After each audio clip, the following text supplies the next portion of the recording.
Hello there and welcome to a brand new episode of the DNF1 F1 podcast, the show where we take all the latest news, gossip and events in the world of Formula One and we relay that back to you for your listening or viewing pleasure, depending on which platform you, of course, choose to follow us on. And we are well embedded into the summer break, ladies and gentlemen, the F1 summer break that is. And of course, whilst there are no cars going around on the circuit at the moment, we have got plenty to talk about. And of course, the one thing that we tend to look forward to at this time of the season is the F1 silly season. Now, of course, for those of you that don't know what that means, it's basically the F1 version of the football transfer market, or deadline day, if you like, where we see some potential driver changes coming in and out of Formula One, with the teams deciding who is going to be in their cars for next season. And whilst, of course, there aren't so many obvious areas, as we may have seen in the past few years, where seats might be available in some of the bigger teams, there are, of course, some stories still doing the rounds. So, of course, let's get right into it. And first of all, joining me, as always, is my co-host, Mr. Courtney Pine. Courtney, first of all, how are you doing? You okay? Yeah, hello, everyone. Bit bored at the moment, given it seems the first time this summer we're sort of going without sport for a few days. I've been spoilt with obviously with the Formula One, the Euros, and the Olympics, and I've been so spoilt with the sport that I'm missing without any this week. I know we've got the new football season coming up this weekend, and Formula One in 3 weeks' time. Yeah, pretty much 3 weeks' time, isn't it? So yeah, I'm having a little bit of a sports drought at the moment. So coming on this podcast will give me some sports feeling that I need right now. Yeah, absolutely. Of course, we've got plenty to be getting on with. But joining us also on this episode of the DNF1 F1 podcast to go through the latest and rumours in the transfer market, we are joined by F1 journalist for Motorsport Week and the editor as well at Motorsport Monday. It's Fergal Walsh. Fergal, first of all, welcome to the DNF1 podcast. How are you doing? Thank you very much for having me on. I'm doing very good. Also a little bored, actually a bit relieved maybe. It's nice to take a step back from F1 when it can be so intense sometimes. But yeah, I'm eager to get back into it, get back to seeing some racing. But yeah, me personally doing good. That's good to hear. And of course, being so busy, I suppose, getting your publications and articles out for the Monday issues, particularly Motorsport Monday, obviously it must be quite hard sometimes to enjoy the races as they're happening live, but probably I imagine at the same time you've got your laptop on your lap and you're busy typing away race reports as and when the events are unfolding. Yeah, pretty much. It's quite hectic, the Grand Prix weekends, and you can't really relax and watch the race. You're kind of taking it all in and making sure you haven't missed anything, but you get used to it and it's a lot of fun and I enjoy it. So yeah, well, it's always good to hear. But of course, guys, we are going to be discussing the transfer stories, and I suppose, guys, there's probably no better place to start than the real big marquee transfer story at the moment. Of course, that is the future at Mercedes. At the moment, the seat seems to be fought over, I should say, between two drivers, Valtteri Bottas and George Russell. There was a time, of course, where we were wondering when Lewis Hamilton was going to commit to his future in Formula One. He has now done so. I believe it was the Styrian Grand Prix. He'd done that, committed for another 2 years. So, of course, since then, now the focus has been on who is going to be partnering for next season, George Russell and Valtteri Bottas. And Fergal, of course, I'm going to come to you first on this one, seeing as you may have had a bit of an inside track on this, but are we expecting a confirmation from Mercedes during the summer break? Because I know they've teased the idea. Potentially there were rumors going around we may get a confirmation at Silverstone. Of course, that didn't happen. And now we're into the summer break where it does seem very likely that we're going to get some kind of news on that. But do you think that's going to be the case? Or do you think Mercedes will leave this as long as possible to confirm who the number 2 driver will be?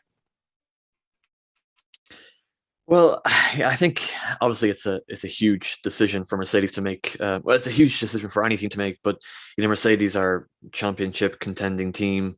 They're expected to win a Grand Prix, weekend in, weekend out. So they have their star man in Lewis Hamilton tied up for another couple of years, of course, and putting another driver alongside him is a difficult choice to make, especially when you've had Valtteri Bottas there for a number of years. You've known how he's performing alongside. Maybe he has struggled a little bit against Hamilton, but he's been the perfect team player. And then you have Russell, who is Mercedes' young star, and I guess they're world champion of the future, let's say. But I mean, the consensus is, and the feeling is that around that, it's going to be Russell that's going to be in that Mercedes seat next year. As for when it might be announced, I'm not 100% sure, but we've seen last year that, it was even this year when Hamilton, his first contract that he signed this year, how late that was, and Mercedes are very keen to avoid something like that happening again. So it will be done, I think, sooner rather than later. And also as well, if it is the case that Russell gets in at the seat, it gives Bottas a chance to shop around and land somewhere else if there are seats going, that is. So you seem quite convinced, obviously, that it's going to be George Russell. I mean, I'm kind of the opinion where I think Mercedes kind of know what they have in Valtteri Bottas. He's very much a well-known entity. He's been with the team now for, 5 years or so. He's been a huge part of their success in that period in dominating Formula One alongside Lewis Hamilton. And whilst Valtteri Bottas has reinvented himself over and over again, I mean, there was the occasional radio message to who it may concern, Valtteri 2.0. I think we're up to Valtteri 3.98 or something like that, whichever version we're getting. But it does seem now that perhaps for whatever reason, Valtteri's powers, if you like, are starting to diminish a little bit. Not necessarily in terms of being able to get the absolute maximum out of the car, but it just seems that the value of Bottas does seem to diminish, and perhaps that's no longer enough to give Mercedes what they want in terms of a reliable number two that can pick up the pieces week in, week out, and most importantly, can be, without using the pun turn, if you like, the wingman role, if you like, to provide that support. And, I think the biggest indicator for me is that owing to the future of Bottas and Russell, respectively, whereas Mercedes are concerned, is the recent tyre test that Pirelli conducted with Mercedes at the Hungarian Grand Prix, where it was George Russell that had actually partook in that test, doing 137 laps. And, for me, I just feel that because Mercedes, they know Russell so well, he's a very much a known entity in the team, as well as Bottas is. He's done 6 tests with them since he joined them in 2017. He had that run out in Sakir. Are we seeing with this tyre test perhaps an early indication, bearing in mind this is valuable data that will be useful to whichever driver's in that seat next season, that perhaps it does seem that George Russell's name is already on that seat, and it's a case of when will they announce it? I mean, well, Lewis Hamilton, first of all, hates testing like that. I mean, maybe Valtteri wanted to do it. To be honest, I don't really know. But at the same time, Russell is part of that Mercedes team, and they obviously wanted to give him some time in the car. It might have been something a lot simpler than that, or a perfectly valid reason. But yeah, I mean, people were really focusing on that, and as a clear indicator. I'm not really sure, because I think Mercedes at this stage have a good idea of what they want to do, and whether or not him being in the car for that test has anything to do with it. I don't really know, but I guess for the George Russell fans, it was nice to see him back in the Mercedes again. But yeah, I mean, for me personally, I wasn't really reading too much into that as an indicator that he might be in the seat next year. But who knows? I again, like, I think it is possible, because obviously, if he was going to be in that seat next year, I think Mercedes know what they're doing by putting him, from a public point of view, they know what they're doing by putting him in that seat, and posting the pictures and stuff like that. So we'll see, though. No, it's interesting you mentioned that, because I suppose a situation like this, you have to really manage your PR as best as you can, and it does in itself present opportunities, as you mentioned. I mean, earlier in the season, of course, as you were right to mention, Lewis Hamilton doesn't like testing. It's one thing that he has done a little bit more this season, and some simulator work as well. Perhaps this battle with Max Verstappen has really invigorated that motivation to do the extra work. Of course, there's not much more that Lewis can do these days, but in order to stay on top. But I'm kind of drawing attention as well to the first two Pirelli tests that Mercedes did. There was 2 days that they did at Imola.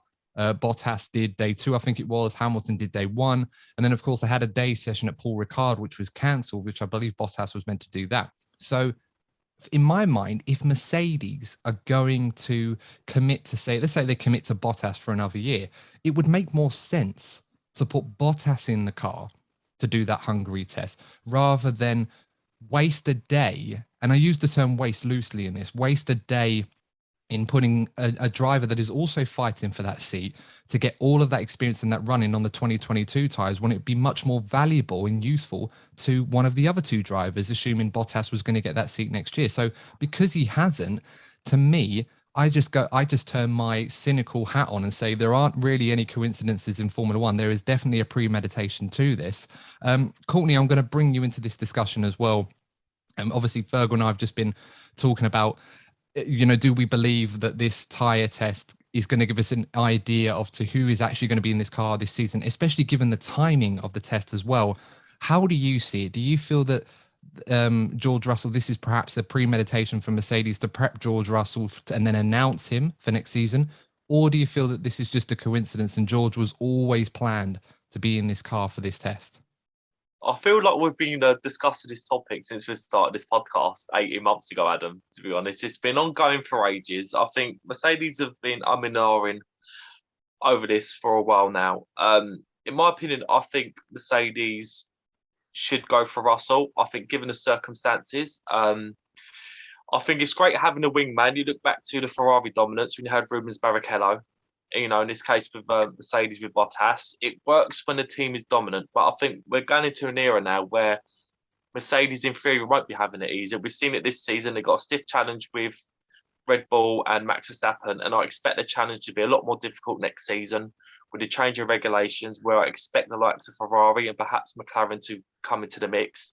So I think they need 2 drivers that are capable of winning races on a regular basis in order to challenge the teams that they're going to be coming up against. And, you've both said it previously in the episode that I think it's fair to make the decision early, not only for George Russell, but for Valtteri Bottas to find a team for next season, because it's such an important time to settle down to a new team, given the big changes that we're having. I think it's important, and it is important for Mercedes. They need stability, because if a team goes in the next season in any way with any kind of instability, then they are going to struggle, because I expect the grid to be very tight next season. And if a team makes a mistake, they could find themselves falling behind. No, and that's very, very true. I think, you have to weigh all this up. Mercedes have to look at their options with Russell. I mean, for me, I kind of feel that there's a potential fear here that if Mercedes don't pull the trigger and put Russell in the car now, there's always that potential that they could lose him, i.e. by not being able to produce a good car, and perhaps one of their rivals produce a brilliant car, and they look at Russell and think, actually, this is an opportunity for us to perhaps nab one of Mercedes' young proteges, young prospects for the future. Or in the case where Russell has kind of been put off by this Mercedes project and decides to look elsewhere and take a gamble. I don't think there are really any seats where he can do that right now, but it's certainly something on the back of his mind. Fergal, one thing I did want to ask, actually, to get your opinion, because this actually, we were recording an episode with Matt Gallagher from WTF1 last week, and he made a really interesting point about the identity at Mercedes, obviously association with Daimler Group. Mercedes obviously they don't want Mercedes to become too British, if you like. Of course, they've got a British world champion in their team, the base at Brackley, a lot of personnel, of course, dating back from the Honda days, if you like. So very much a British core there. And of course, adding George Russell into their driver lineup just increases that Britishness a little bit more, perhaps to separate them almost from that identity they have as a German manufacturer.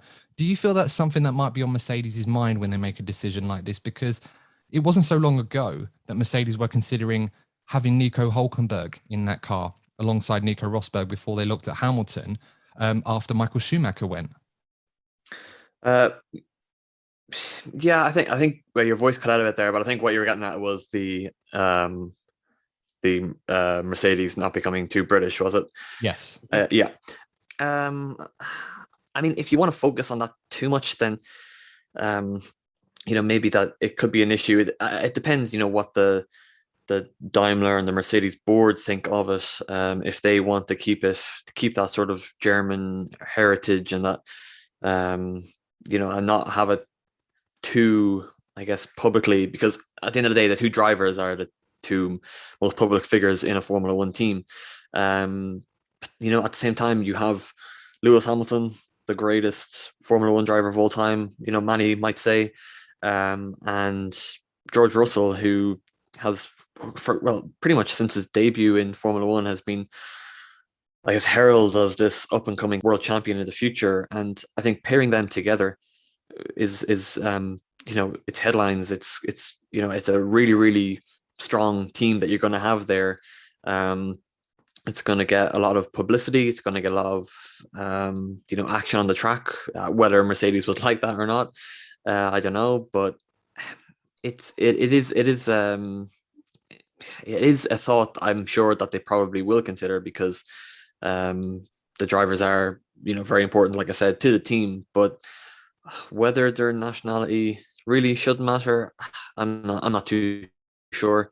I think if you have the opportunity there to secure, well, he's already secured in Lewis Hamilton, the arguably the best of all time and a star of the future. If you have that opportunity there in front of you, I think you should just go for it. I mean, I'm speaking here as a a casual. I'm not on any Mercedes or Daimler board, but it might be a consideration. But at the end of the day, the team needs results, and if they think the pairing will get results, then that has to be the most important factor. No, absolutely. And I think it's always interesting to think about these things, because I think if you take another team, say Ferrari, for example, I think there's nothing more that they would want than having an Italian driver in their team that is of the world-class caliber that they currently have in the likes of perhaps Charles Leclerc. But of course, the closest thing to that at the moment is Antonio Giovinazzi. And I think it's fair to say he's probably not at that level, at least not quite yet, but we'll know. But I think it's an interesting point, because I think a lot of things are probably going into the decision between whether or not to bring Bottas in or to Russell. And there's a lot of question marks over George Russell that I think still need answering over his potential. Of course, we're probably not going to get answers to at Williams. I think we got a lot of those when we saw him in that run in Sakir in the Mercedes, and I think he impressed so much. So I think it's important to take that into consideration. Courtney, looking at this season as a whole, of course, we come now to the Hungarian Grand Prix. And I know traditionally it's not really a good idea to judge your candidates, if you like, for a seat based on one performance.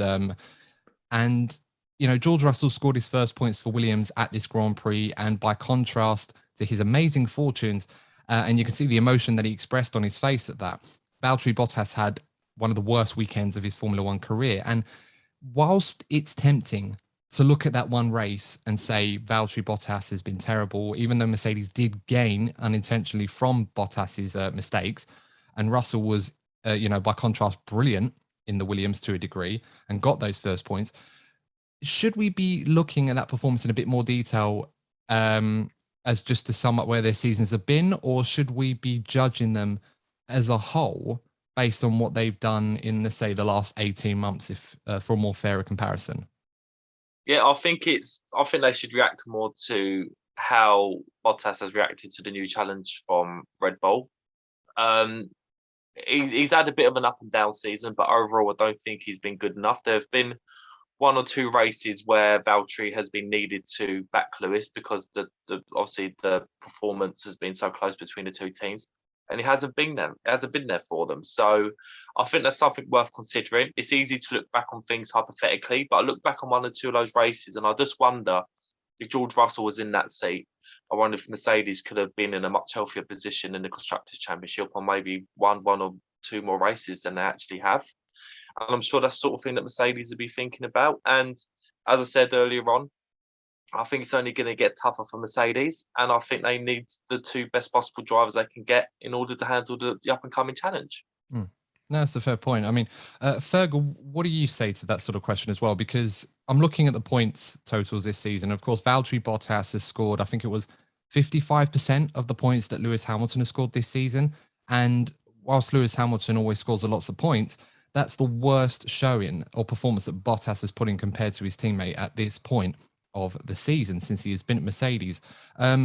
Should we be focusing more on that rather than his performance at Hungary, which equally was not very impressive either, and in a way could perhaps be the final nail in the coffin for Mercedes in terms of whether or not he was going to stay?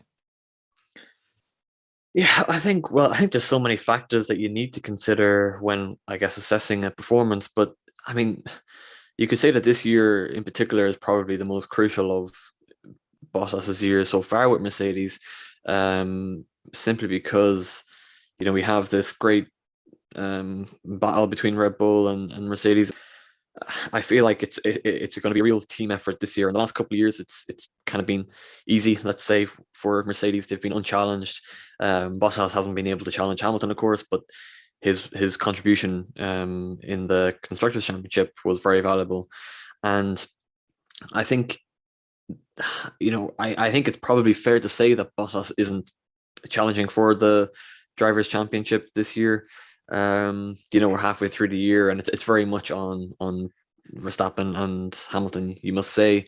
So what Bottas is doing now is, making sure that he's collecting the points and beating Perez, and ensuring that he can make Max Verstappen's life difficult in races going forward. That will help Mercedes's fight for the Constructors' Championship, and if he can, Lewis's fight for the drivers.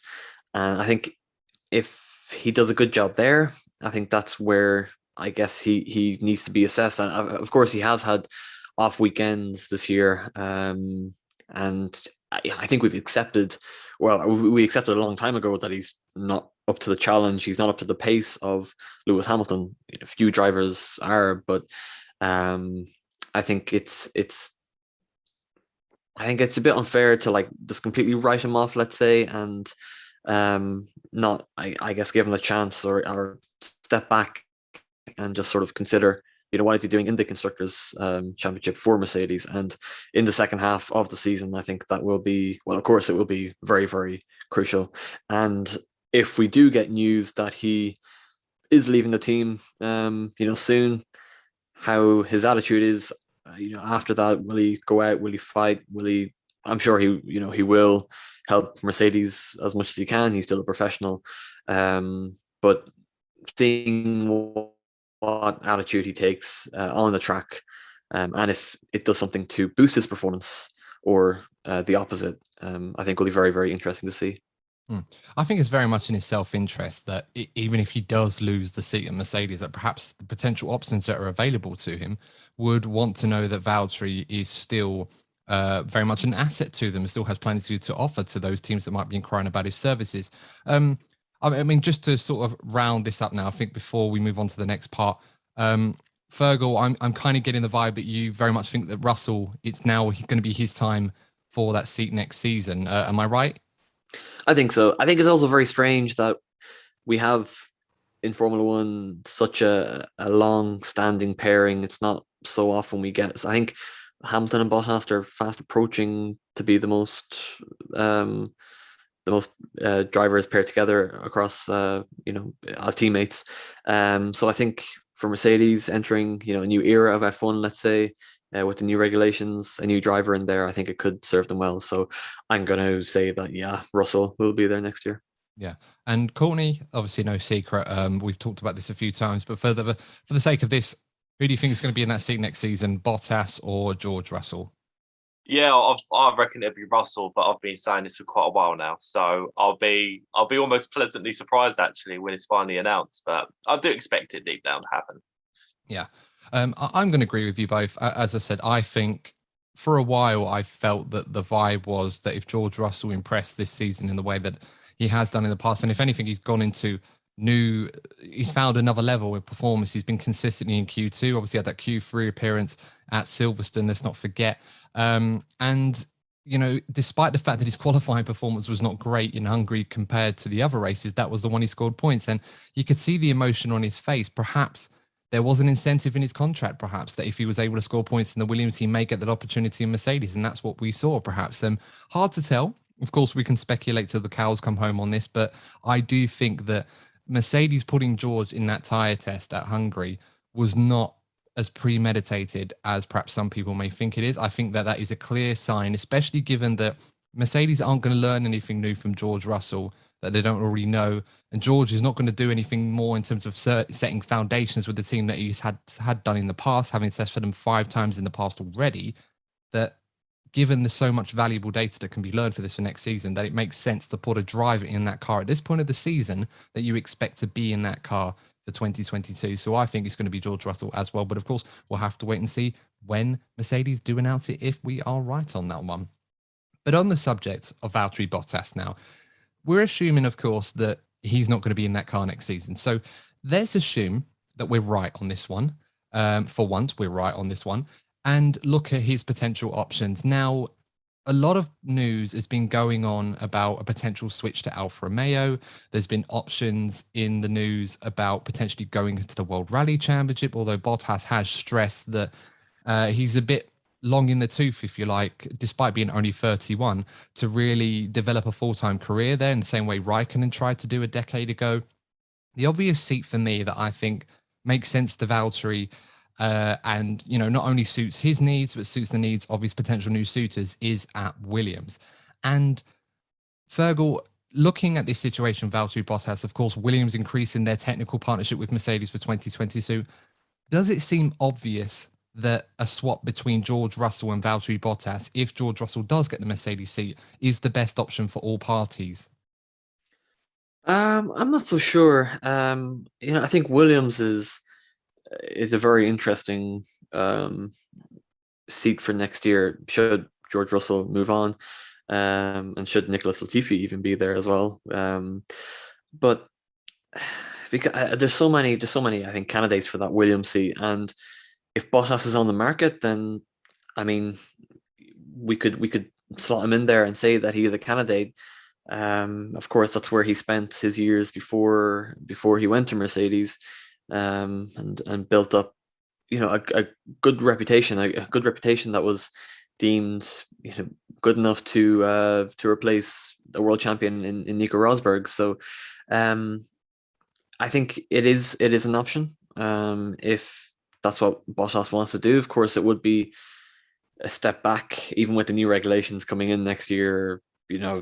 There's even Williams aren't expecting to make a sudden jump to the head of the field, but it could be an interesting development, an interesting step for Bottas, especially if he wants to remain in F1.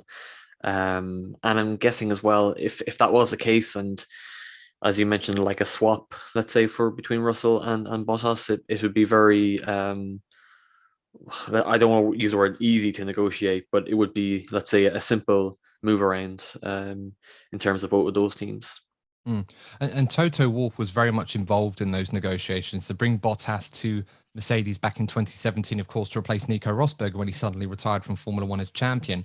And there's no doubt that Toto Wolff would be very much interested in ensuring Valtteri Bottas has a smooth transition or secures his future in F1 for the next couple of years, if, of course, he is leaving Mercedes. So it does make sense, I think, with the technical partnership, Williams are going to benefit from Mercedes on top of the engines, of course, that they have for 2022, to have someone like Valtteri in their team. And it presents an opportunity as well that isn't just one that can benefit from Valtteri's experience as well, but it's quite a cheaper option as well, I think, than go for a new driver. There might be a way that Mercedes may want to keep Bottas on their books, which might involve them perhaps paying some of his salary, or perhaps allowing Williams more subsidies on the engines, of course, that they already pay for, and the technical partnership as well. So I think it could benefit both sides. And of course, now that we've got Dalton Capital, we've got this element where they're obviously going to be very ambitious. They want to invest money into this team, very similar to what we're seeing with Aston Martin when they took over from Racing Point and they signed Sebastian Vettel.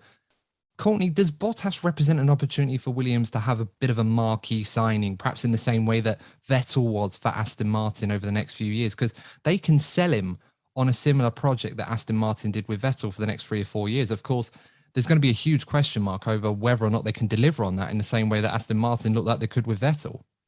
Well, yeah, I think the move would be beneficial to Williams for several reasons. First of all, he's already said that the technical partnership with Mercedes already exists. I think it'd be helpful to Williams to have somebody of of Bottas's experience there. I think also he's already proven to be a good asset for Williams. He's done it before. He was a very good driver for them, so they know what they're getting with him.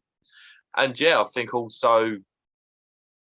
from a technical perspective, I think he's been a very good asset for Mercedes. So I think any team that Valtteri joins will be good for a team when it comes to development. So I think it'd be a good choice of driver for any team, really.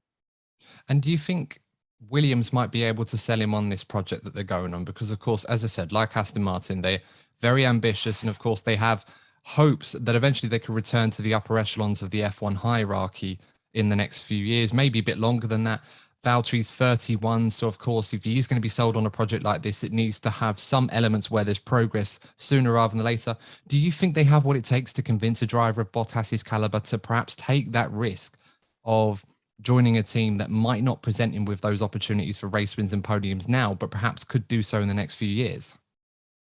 Well, it's easy to say from the outside, but if Bottas was to have a choice between Williams and Alfa Romeo, Williams look like they have a lot more ambition compared to Alfa Romeo. So it'd make more sense for Valtteri if he does have ambitions to be going towards the top again.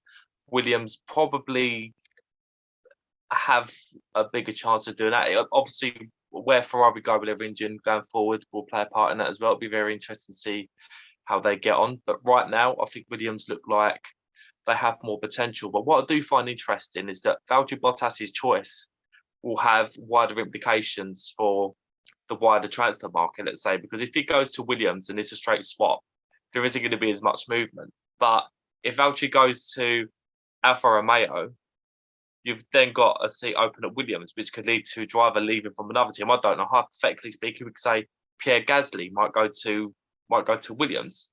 So then, if Valtteri Bottas does go to Alfa Romeo, we'll be seeing a lot more movement with other drivers than we would if he just goes back to Williams. Very much so. It does seem that Valtteri Bottas could potentially be the domino that, if where it falls, may dictate the rest of the driver market for next season.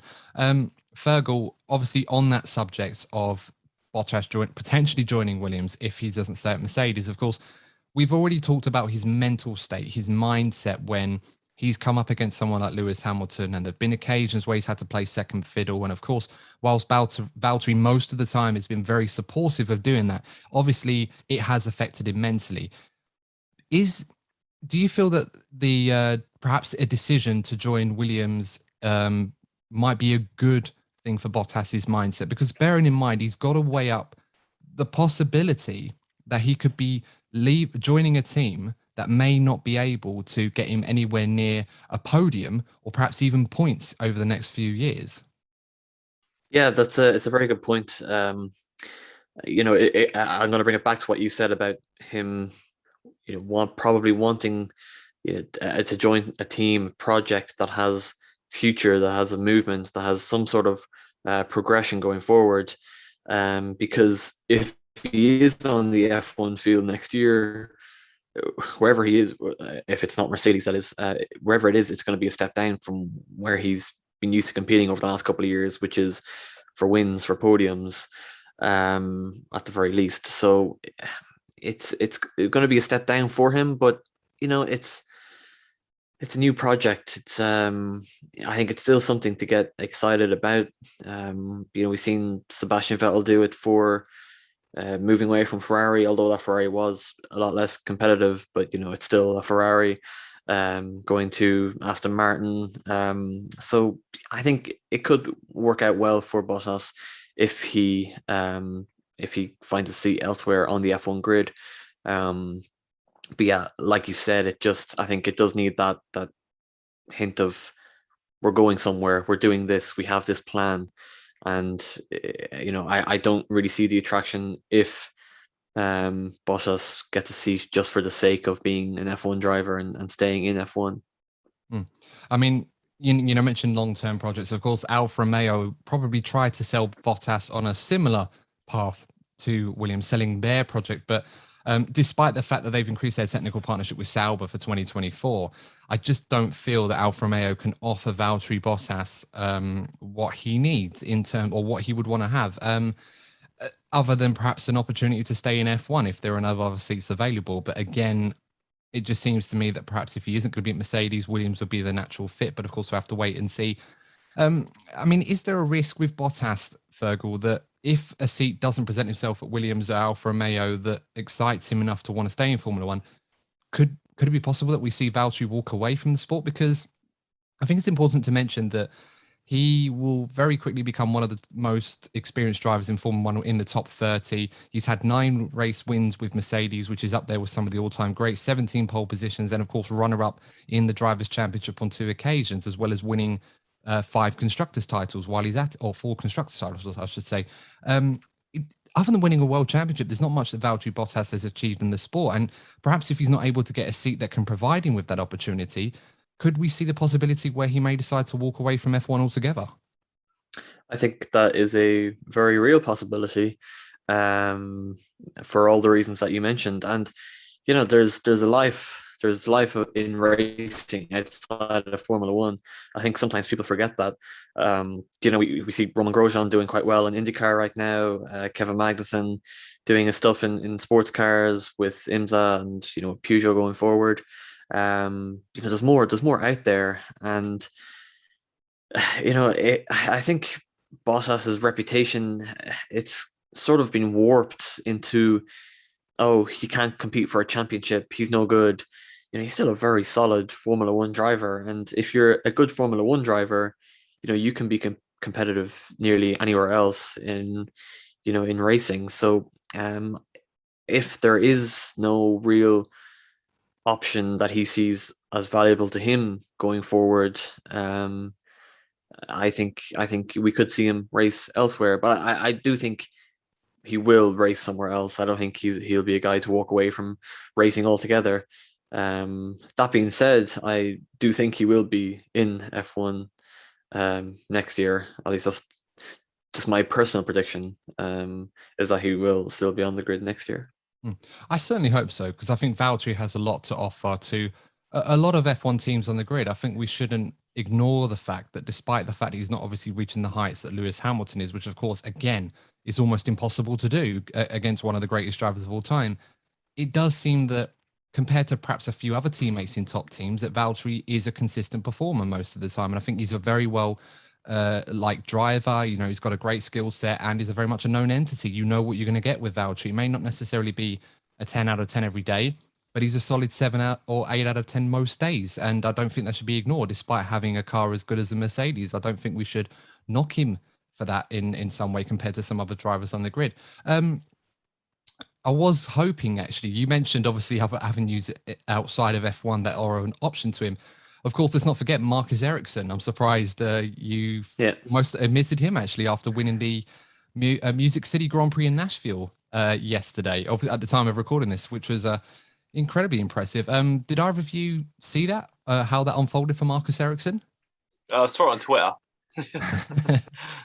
It was mad. Like he literally drove into the back of another car, damaged his front wing. I'm thinking he's lucky to still be in this race, and then he ends up winning the Grand Prix. It's incredible. So no, congrats to Marcus, and it's nice to see, as you said, F1 drivers are still doing well. Of course, Roman Grosjean very nearly won the Indy Grand Prix, of course, coming second in that race as well. So there's definitely life after Formula One for a lot of these guys, and it's good to see that even if Bottas doesn't want to stay in F1, there's definitely options out there for him. Let's move over to the other seat, possibly at Williams, because I know for a while it probably seemed obvious that Nicholas Latifi was still going to be in the Williams team, and perhaps after his performance at Hungary, getting in the points as well for Williams, finishing ahead of George Russell, of course, that could be the performance he needed to put in to confirm his seat for next season. But I don't know if it's as cut and dry as that, because they're being linked with so many other drivers. I mean, before he left the Williams Driver Academy, Dan Ticktum was certainly one of the options I thought was going to be in that car. And of course, he left that because he felt that there was no seat available to him. We're not going to mention the other controversy because apparently he claimed that that was not related.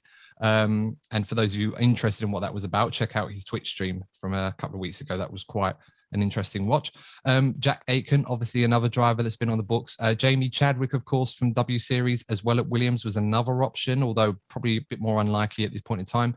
Nico Hulkenberg, Danny Kvyat, obviously a reserve driver at and development driver at Alpine at the moment. And then, of course, you've got Guan Yu Zhou and even Pierre Gasly.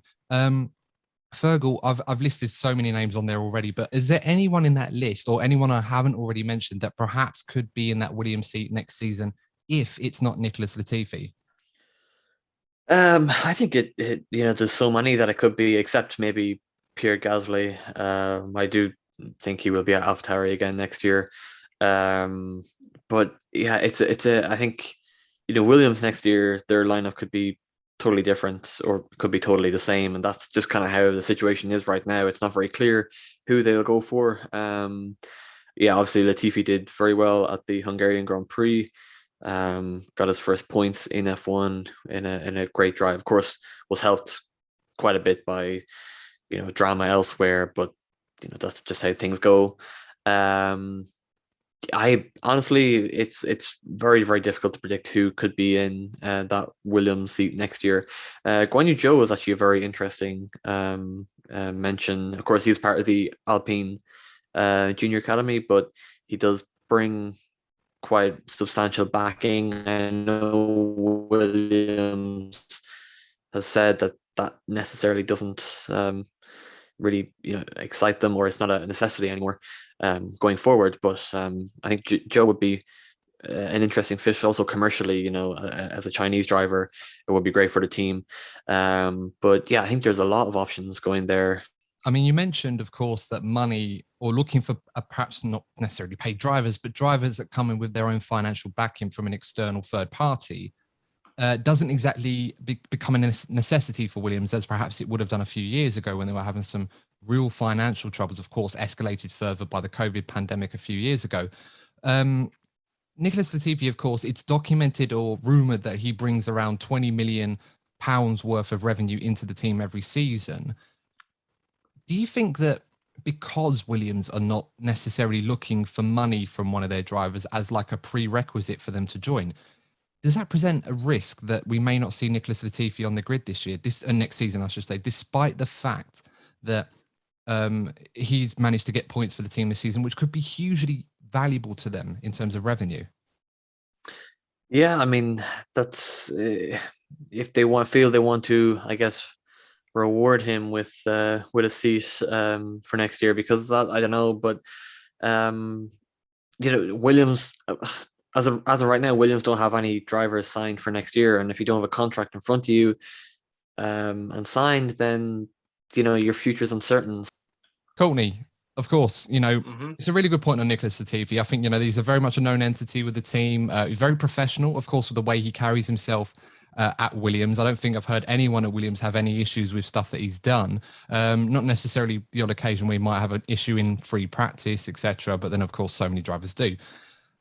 Is there a concern that perhaps if a driver, or perhaps is there an opportunity in the market, I should say, because, we mentioned Pierre Gasly on a list of potential drivers. Now, of course, Fergal, I think you're absolutely right in that AlphaTauri are going to confirm him for next season, and I think they should.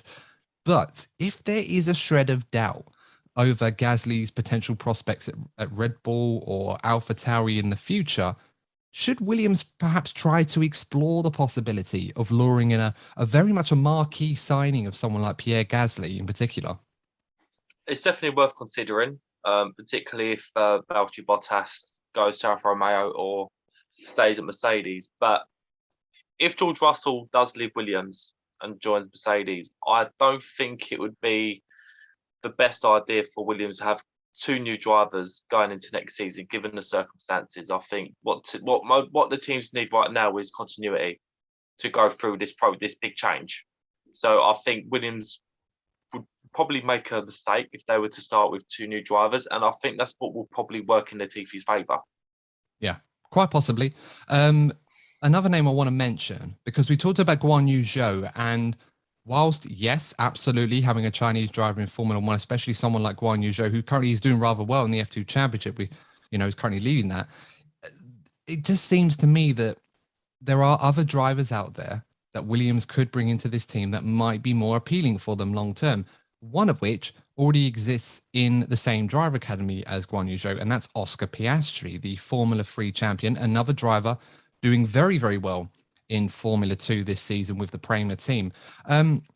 If you had to pick one of the two, Piastri or Zhou, Fergal, which one would you be more interested in for Williams in the short term and perhaps long term future as well? I think personally, I think I've been more excited by Piastri, especially recently. You know, I think his performances this year in Formula 2 have been fantastic. And especially compared to Joe, who does have a bit more experience in that Formula 2 category. And I think Piastri should be in line for a Formula 1 seat.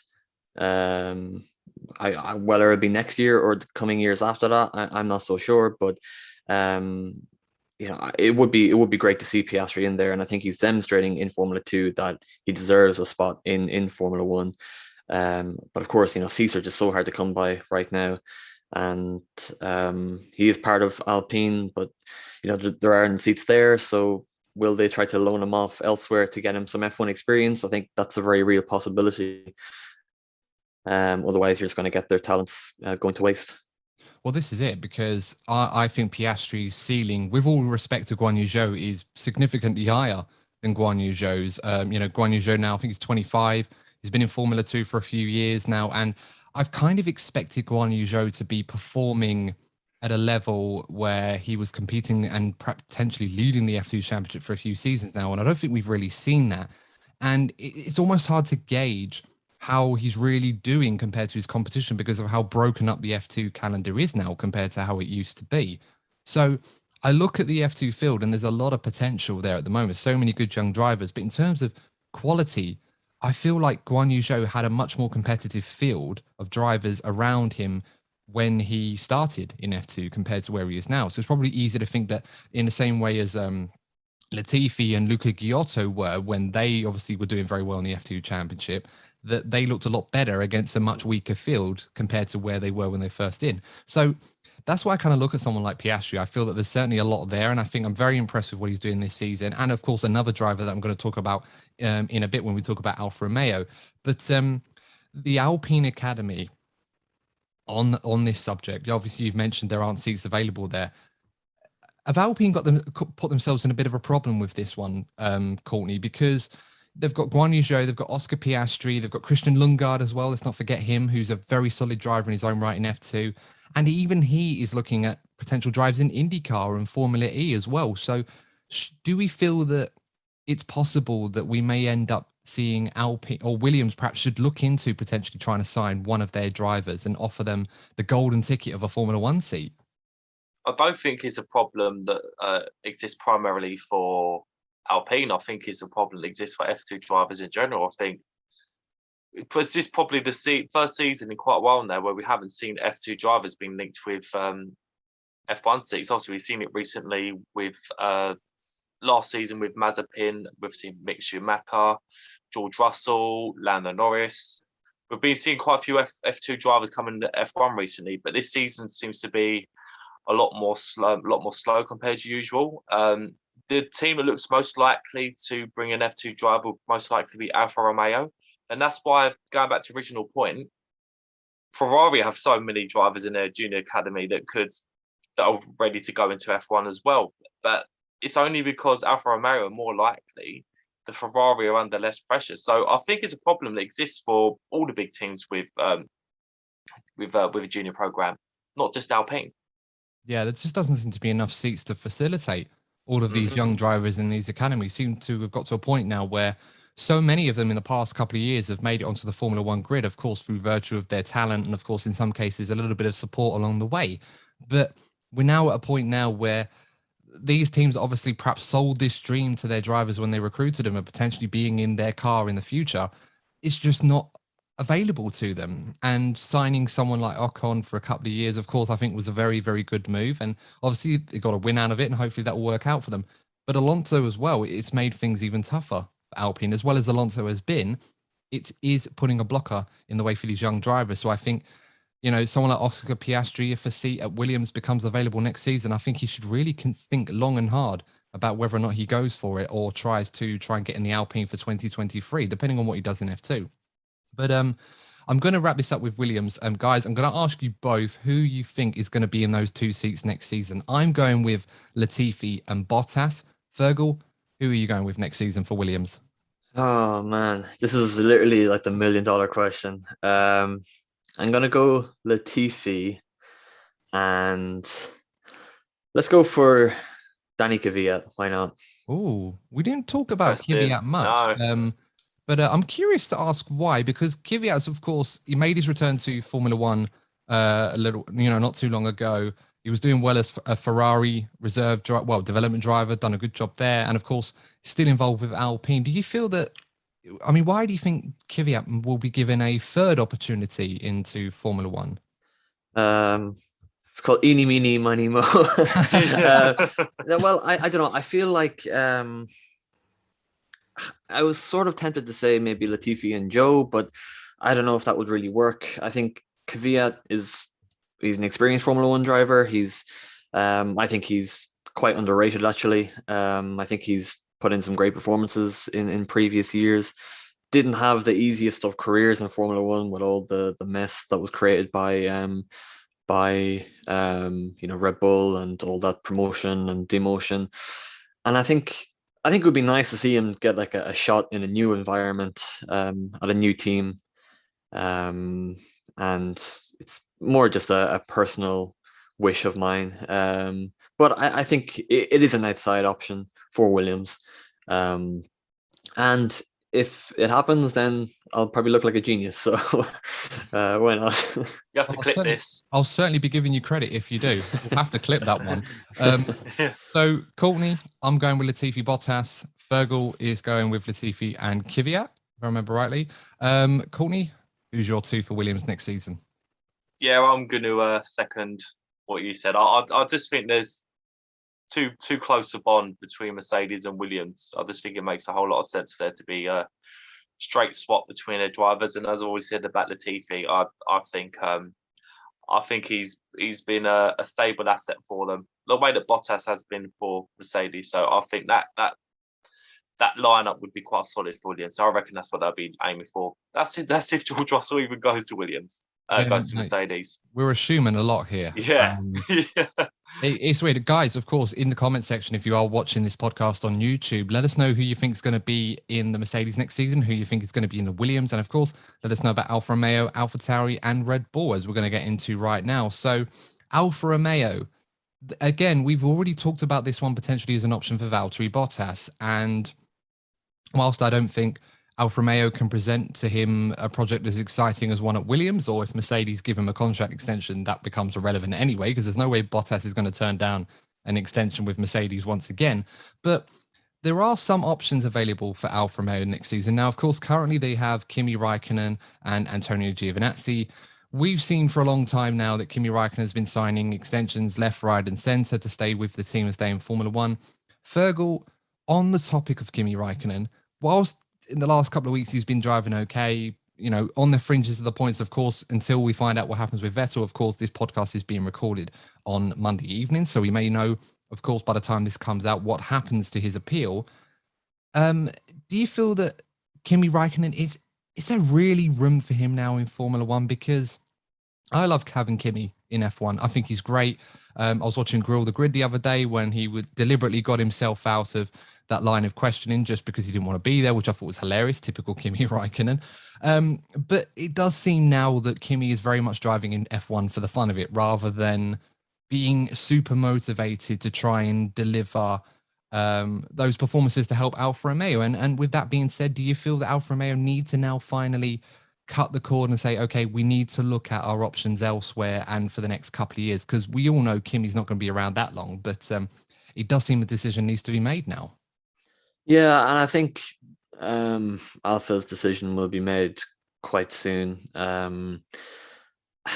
Kimi, obviously he's the most experienced Formula One driver of all time. So regardless of his speed, which isn't drastic by any measure, his input, his experience is going to be valuable for any team.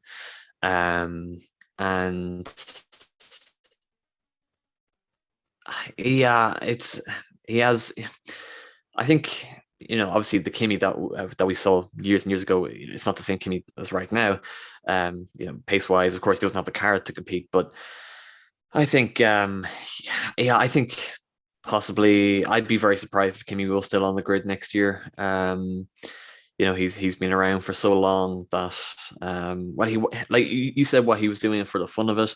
I think that was kind of the point for him when he was leaving Ferrari and going back to Alfa Romeo, because he loves racing. Formula One is the highest form of motor racing. So if there was an opportunity there, I think he would still like to continue. And I guess the question is whether Alfa Romeo still wants him or not. I'm not so sure. I think they've had this Raikkonen Giovinazzi lineup for a couple of years now, and I think it could be at a stage where they look to change that and bring in not one but perhaps maybe two new drivers for next year. And in a way, you've kind of beat me to the punch to this one, because my next question was going to be on that subject. I mean, Courtney, this season, of course, Alfa Romeo, for a time, obviously they were planning on next season, hoping to be a much more competitive team in the midfield, at least for next season. But they probably were safe in the knowledge for a while that the likes of Williams and Haas were going to be very, very unlikely to overhaul them in the Constructors' Championship. Now that Williams have, after that incredible Hungarian Grand Prix, where by contrast, even though Kimi technically has a point, we'll have to wait and see what happens with the Vettel appeal. But Aston Martin were nowhere near in terms of securing an opportunity to get some big points. And you can argue that car is faster than the Williams when you consider the all-round package. So because of what we've seen this season, and most importantly, what we saw at Hungary, is that perhaps the sign that for Freddie Vasseur to perhaps look at replacing both of their drivers rather than just Kimi Räikkönen?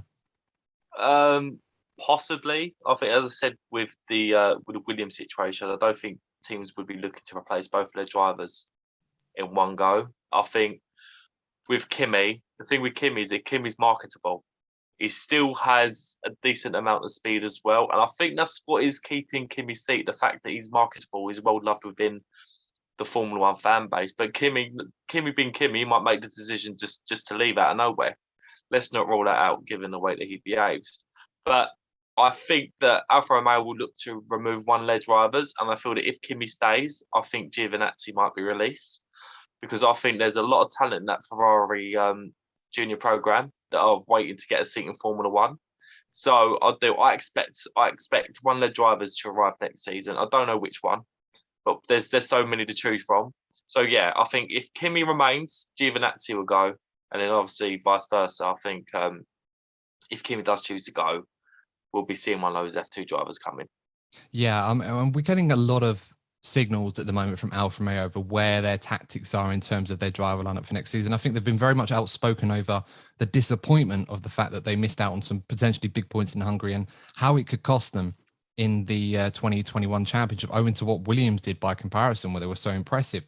And Alfa Romeo's new CEO, Jean-Philippe Imperato, has said that the decision on this is going to be purely down to Freddie Vasseur.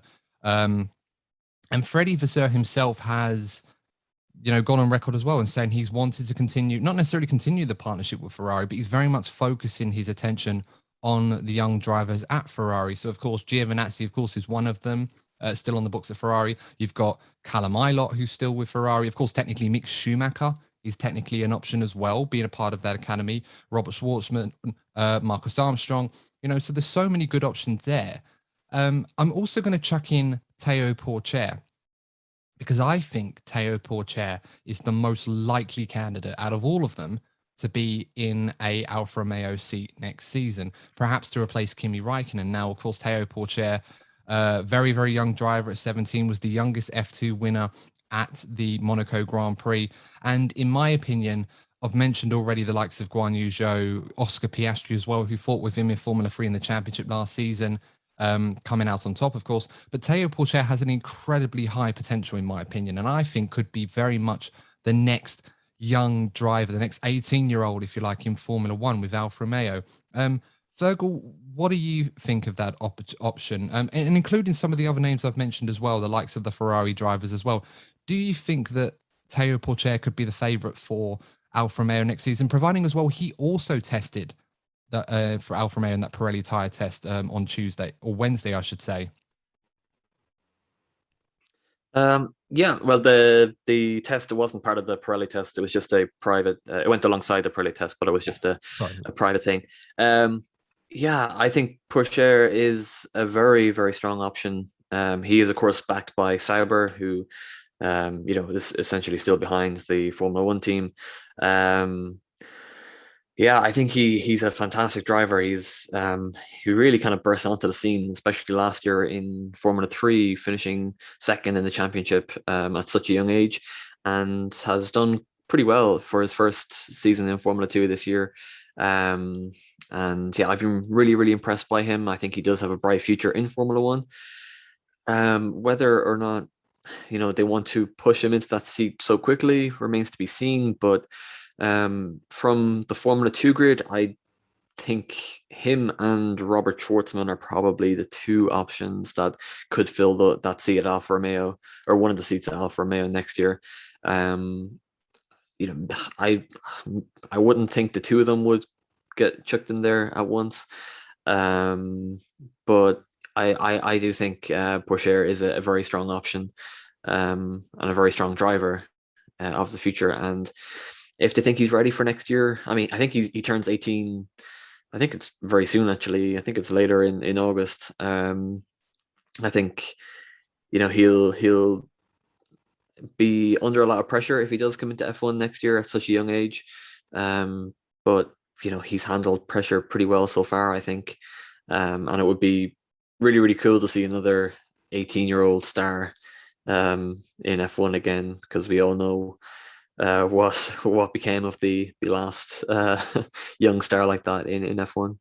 Yeah, absolutely. Yeah. And yeah, you're right to point out, of course, it was a private test, not a Pirelli test. He was driving a 2019 Alfa Romeo. Another Alfa Romeo test that was going on as well that week was for Mr. Mahavir Ranganathan. For anyone who remembers him, is there any chance that he's going to get a seat next season for Alfa Romeo? I'd like to think. Well, I mean, I was looking at the times. I think they were because they did photos with both drivers and they were showing their lap times. And I think was it Teo did one in the mid 117s, and then I think Ranganathan was in the 121. So yeah, clearly probably the pace is not there for Ranganathan. And if anyone's watched him in F2, I mean, I can imagine a team of him and Deleda in Formula One, and that would be chaos, I suppose. It'd be Mazepin in Bahrain times 1,000. Just how disastrous that could possibly be. Jokes aside, Courtney, topic of Alfa Romeo's season. Of course, we've mentioned a lot of drivers already. Giovinazzi, we haven't really spoken much about him so far. I've always been a fan of Giovinazzi. I felt that he was a good driver, and I felt that there was, he can offer that level of consistency and performance that perhaps we haven't seen as often as we would have liked. But do you feel that owing to where Alfa Romeo find themselves this season, that perhaps they've kind of lost patience with Giovinazzi and feel that perhaps they need to look at the well of other Ferrari drivers in their academy that could perhaps do a better job for them long term? Yeah, as I said earlier on, I think it all depends on what Kimi does, because Giovinazzi has proven to be a solid driver for Alfa Romeo. He has a lot of experience now, and they're going to need experience, particularly if they bring in a young driver. So he does have some assets to still offer Alfa Romeo going into next season. But I just feel that they'd prefer to keep Kimi because of his marketability. So it all depends on Kimi. But Giovinazzi does have a chance to keep his seat. And what about the prospect of maybe convincing Mick Schumacher maybe to come to Alfa Romeo? Because that'd be a good shout.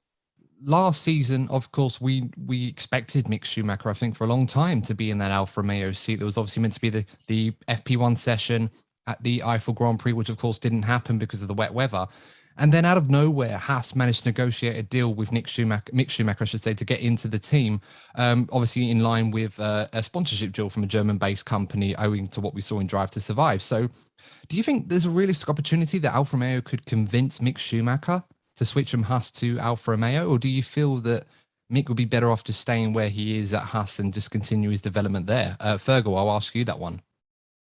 To be honest, I don't see that happening. Haas were very adamant when they signed Schumacher and Mazepin, that they would have them for 2022, that they'd use their rookie years to build them up and to, gain experience, and then have that as their foundations for the 2022 regulations. So I mean, essentially they're under contract for next year. So I don't see anything like that happening. Even though it might be nicer. Well, I mean, we don't know exactly where Haas will place on the grid next year. Although the same can be said for Alfa Romeo, but I do expect Schumacher to stay at Haas next year. And Courtney, do you second that, what Fergal has said? Do you think Mick Schumacher perhaps should stay at Haas, or do you think perhaps if Alfa Romeo dangle a much faster carrot in front of him, that maybe that's perhaps an opportunity for him to take? Yeah, I'm sure there's always that sort of curiosity, particularly when agents get involved as well. But I think he'll stick with Haas for another. He doesn't seem like the type of driver that jumps ship very easily. He seems to be quite loyal. So yeah, I expect him to do another season at Haas at least. Yeah, I mean, for him, it could come down to what Ferrari want for him, because it's no secret that Alfa Romeo and Haas are very much fighting to be Ferrari's B team, if you like, for like a better way of putting it. And Haas have benefited very much from the increased involvement from Ferrari since they signed Mick Schumacher last year. And of course, historically, Alfa Romeo have benefited from that themselves in previous years. So I imagine they obviously want to keep that going. Fred Vasseur obviously very much looking at the Ferrari options, of course, for one of the drivers, and we'll have to wait and see what happens with the other seat. But obviously, I'm going to put the question to you both on this one. Who do you think is going to be the Alfa Romeo drivers for 2022? I personally, I'm going to go for Théo Pourchaire and Robert Schwartzman. I think we're going to see an all-new lineup in the Alfa Romeo team next season. Courtney, I'm going to come to you first on this one. I'm going to go with Kimi Schwartzman. Okay. I think Schwartzman has proven to be very reliable in F2. I think he's unlucky to not get a seat last season.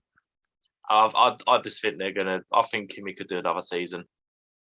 And how about you, Fergal? I'm going to bring Bottas back into the equation here and and say Bottas and Pourchaire. Although I think it also could be Bottas and Schwartzman, but I'm gonna stick out for Bottas and Pourchaire. Well, I suppose that'd be a good lineup. Yeah, I suppose we shouldn't be surprised by that, because of course you didn't put Bottas in Williams, so you had to put him somewhere, I suppose. Otherwise, we're expecting him to walk out the door. Let's talk about AlphaTauri now. Now, before we talk about AlphaTauri, I want to put a little bit of emphasis on what's going on at Red Bull, because Red Bull this season signed Sergio Perez. It was a huge shock, of course, towards the end of last season, although a lot of us in F1 really, really wanted it. And after he won in Sakir, it just seemed that, it was going to happen. And it did, and it was brilliant. This season, of course, I think a lot of us expected Sergio Perez to have a period where he needed to transition into the team, adjust to the daunting task of being Max Verstappen's teammate, to a point where no one has really thrived. Even Daniel Ricciardo hasn't exactly thrived alongside him.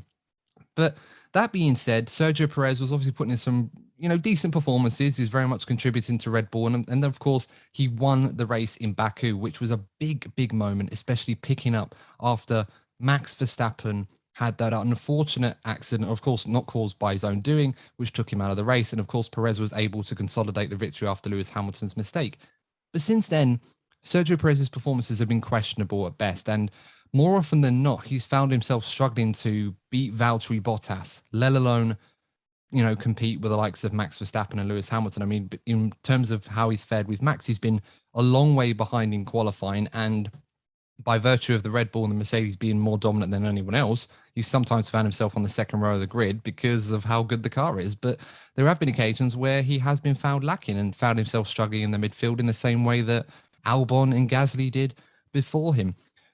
That all being said, should Red Bull seriously be looking at the possibility of not keeping Perez for next season? Or do you feel that owing to the current volatility of the driver market and lack of other options to Red Bull, that Perez, at the very least, deserves another season, and we'll see how that goes? Courtney, I'm going to ask you that one first. I look at the situation. Perez, he's shown real glimpses of how good he can be. I think, the car has helped to an extent, but compared to the likes of Gasly and Albon, he's already done a lot more for Red Bull. Max Verstappen clearly likes him. He has helped Verstappen on a couple of occasions. I think even like the little subtle moments, like when he took a fastest lap away from Lewis Hamilton. He's shown to be a real asset to the team. They seem to be a lot more gelled compared to what we've seen with other drivers. And I think another thing that goes in Perez's favour is that the drivers that could potentially replace him, I think the best option right now is Gasly. But Gasly's proven to have issues at Red Bull previously. So I think right now, I think Perez has another year in his favour at least. And Fergal, how do you feel about Perez this season? Do you feel he's done enough to earn a contract for next season? Or do you feel that perhaps he will get it on the virtue of him being okay, but there aren't really any suitable options available to replace him at this time? Yeah, well, I mean, you can't really say that he's been a standout driver this year. Like you said, there was that period at the start of the year where we expected that he would be a bit, underperforming, considering the lack of testing and so on. But yeah, I mean, I do think he will be there next year. I think that was probably nearly almost guaranteed when he was signed to this deal. And I think, one thing he has going in his favor as well is Perez has been around in F1 long enough for us to know what he can do and how strong of a driver he is. It's similar to, Ricciardo at McLaren, who's going through a very rough patch right now. But I don't think lesser of Ricciardo because I've been watching him long enough perform at such a high level that I know what he has in him, and it's sort of similar with Perez. I think he still does have a role to play this year, but I think he's still behind Lando Norris in the championship. I think it shouldn't be his goal to beat Norris in the championship, but right now that's kind of how it's looking because that Red Bull should be ahead of that McLaren in the standings. But yeah, I do think he'll be okay for next year, and give it another shot.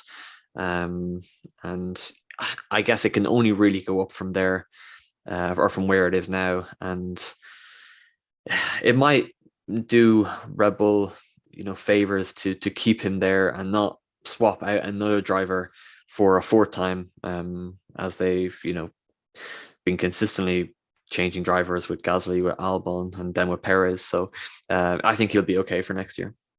Yeah, no, that's fair enough. I mean, Red Bull have got options in the Young Driver Academy. Of course, let's not forget Tsunoda's obviously made his debut this season, and at best, it's been mixed. There's some good moments, but there's equally been some difficult moments. And I think there's certainly work to be done there. And I think he probably deserves another year at least to see how he goes. Of course, it's not been the easiest transition for him, but there's definitely potential. But the other options they've got in their academy, drivers like Yuri Vips, Liam Lawson, Jayan Deruvala, of course, all doing rather well in F2, and of course, Dennis Hauger, who, for me, I think probably presents the best opportunity for the next couple of years for Red Bull. But of course, that's still a long, long way away. So, as Courtney mentioned, it's probably worth looking at the fact that Red Bull don't have any immediate options to jump into that car for next season to replace Perez if they were considering that.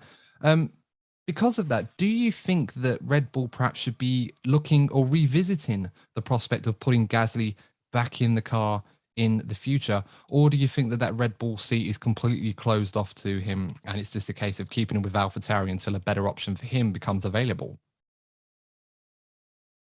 Yeah, I think, to be honest, I think that Red Bull path is closed to him.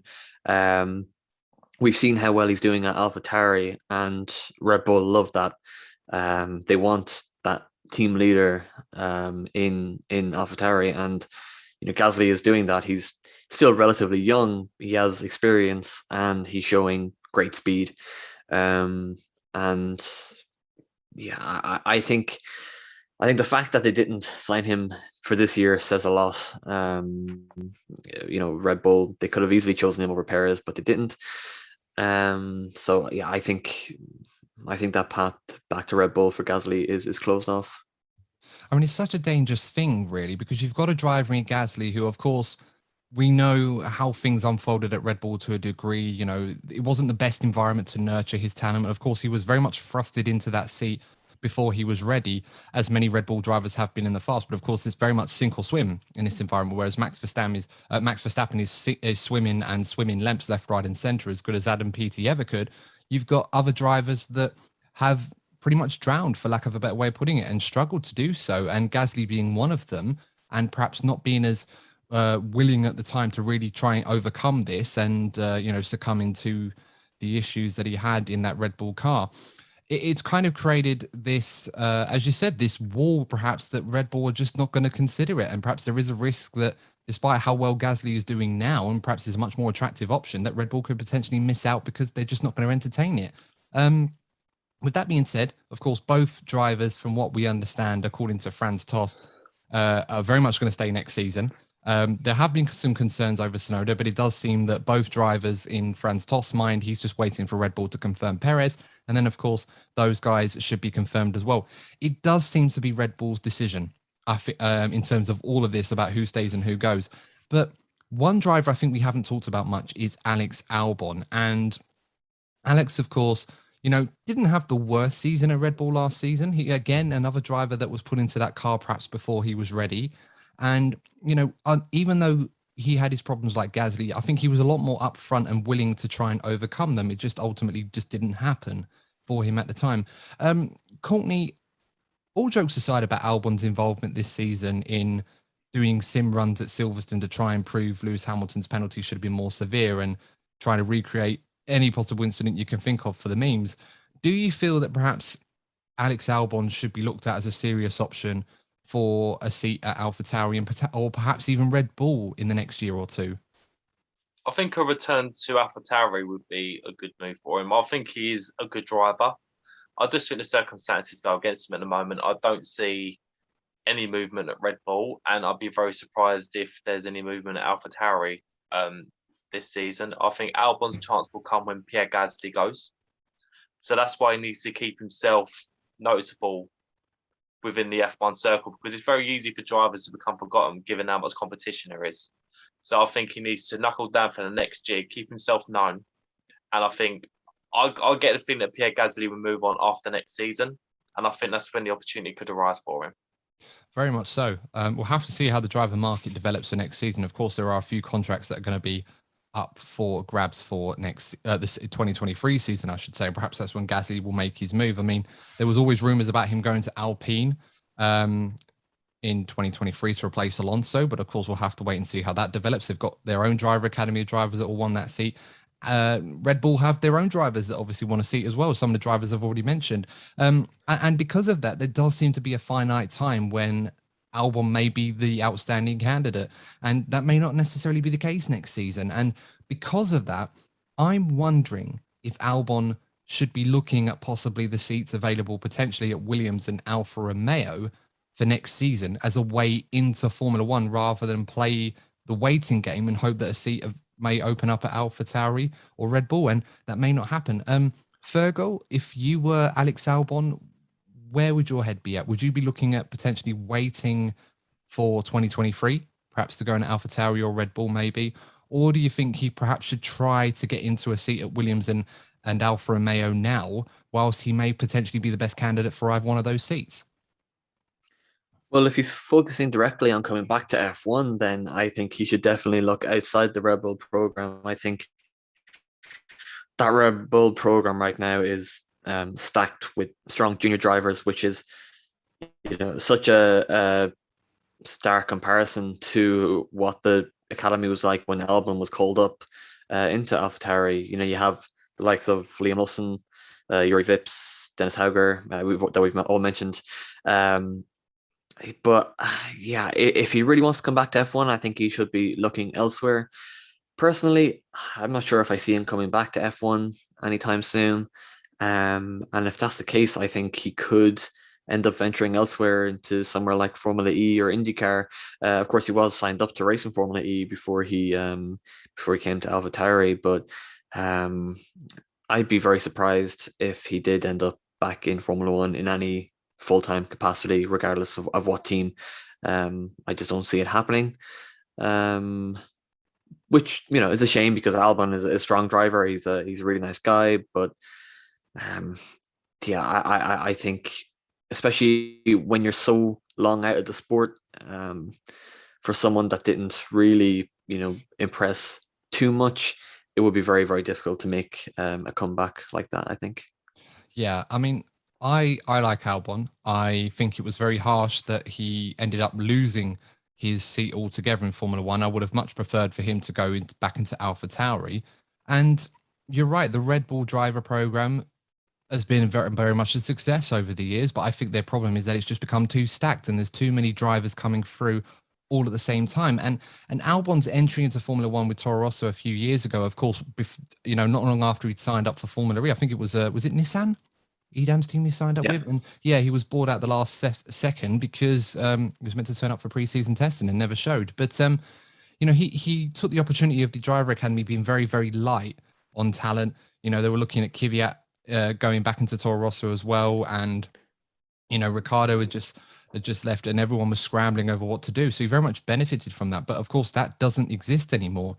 It's very much becoming stacked, and I think next year we could end up with 2, maybe 3 drivers potentially that could jump into that AlphaTauri seat next season, excluding Albon. So I'm kind of wondering if I was Alex Albon, and I know Red Bull are very keen on getting Alex Albon back into Formula One, but I don't think they want to fast track him into the main seat. I think they want him to go into the AlphaTauri. So of course it depends on what happens with Tsunoda and Gasly. But I'm wondering, is Red Bull's desire enough to convince Alex Albon it's worth waiting a year and potentially, hopefully, in his mind, risking the prospect of someone like a Liam Lawson or a Yuri Vips or Derivalo or even Dennis Hauger, giving Red Bull the indications that they deserve the seat more?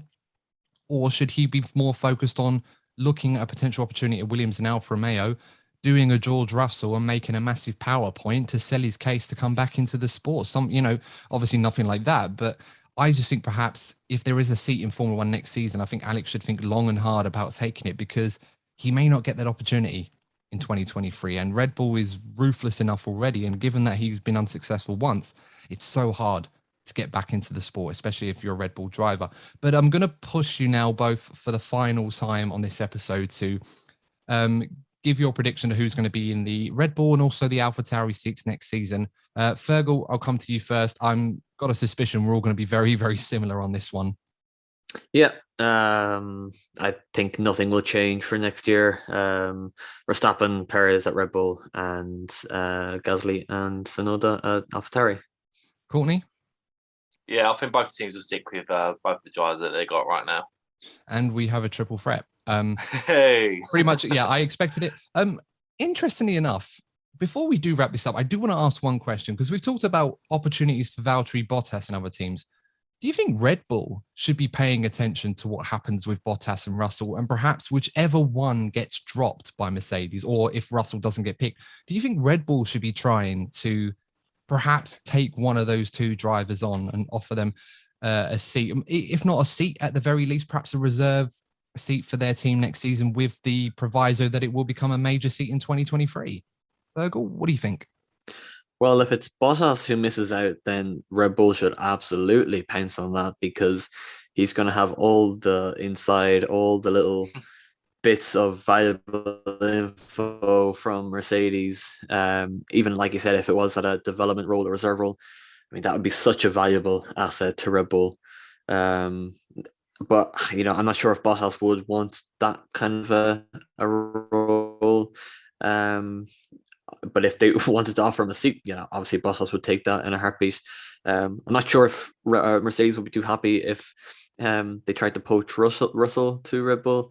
But yeah, it definitely would kick up a step in the rivalry, I think, that we're currently witnessing now. Well, it certainly would be interesting. And it's not the first time that teams have done this sort of thing in the past. Courtney, if you were Christian Horner and you saw Bottas or even George Russell, whichever one it is that doesn't get the Mercedes seat, would you be offering them at the very least a development role, potentially with a proviso for a seat in 2023? It'd be a cheeky move. Wouldn't completely rule it out, given that Red Bull have already taken a number of personnel from Mercedes. So it'd be a Red Bull kind of move to make. But I really do believe that they're happy with Perez. I think they still know that he has more to offer. And I think that kind of move probably won't happen until next season at least. No, fair enough. I mean, if it was me, I'd definitely be all over that. And, if it was George Russell that gets the seat next season, I'd be very tempted to offer about whether or not I would offer Valtteri Bottas a seat for next season, because, as you said, the comparisons to Perez, I think they have to be made. And, You know, if there is a driver that we know is a reliable entity as a number 2 driver, almost the Barry Kello role, if you like, from years ago, Bottas certainly fits the bill. So I don't think you can go wrong in that regard. I think Bottas is certainly worthy of a seat in one of the top teams. It's just that Mercedes up against Lewis Hamilton, you're always going to be made to look second best unless you're something special. But look, guys, we've been going on this for long enough. We probably need to wrap this up. But guys, of course, if you are watching this on YouTube, make sure to comment below what your predictions are going to be for 2022 in terms of the driver lineup. Who do you think is going to be in the Mercedes alongside Hamilton? Who you think is going to be at Alfa Romeo and Williams? And of course, Alfa Tauri, and a cheeky one for Red Bull if you're feeling bold as well. Of course, if you are listening to this on your favorite podcasting platform, make sure to follow and give us a like. And of course, if you are listening on Apple Podcast and you feel that we're deserving of it, give us a 5-star review. We'd really, really appreciate that. But Fergal, before we wrap this up, where can our followers and viewers and listeners, of course, find you on social media and, of course, your publications as well? So you can find me on Twitter at Fergal F1, and you can read all my stuff and all my colleagues' stuff on motorsportweek.com and Motorsport Monday, which is a free weekly digital magazine full of all news and features and race reports. Excellent. And of course, I've read a few pieces myself, really, really good stuff. So I definitely recommend it for anyone who is interested on having a bit of a read on their Monday commute, etc. It's definitely some good stuff in there for you. And it's absolutely free, most importantly, just like this podcast. But of course, guys, if you have enjoyed this podcast on YouTube, make sure to give it a like and consider subscribing to the YouTube channel. We're very much racing towards 500 subscribers. Of course, our overall target for the year is 1,000. But of course, every milestone is an achievement for us. So help us get there if you can. Until then, guys, of course, we will be back with a new episode of the DNF1 F1 podcast in the coming days. But until next time, thank you so much for tuning in. Stay safe, and we'll see you in the next episode of the DNF1 F1 podcast. Take care. See you soon.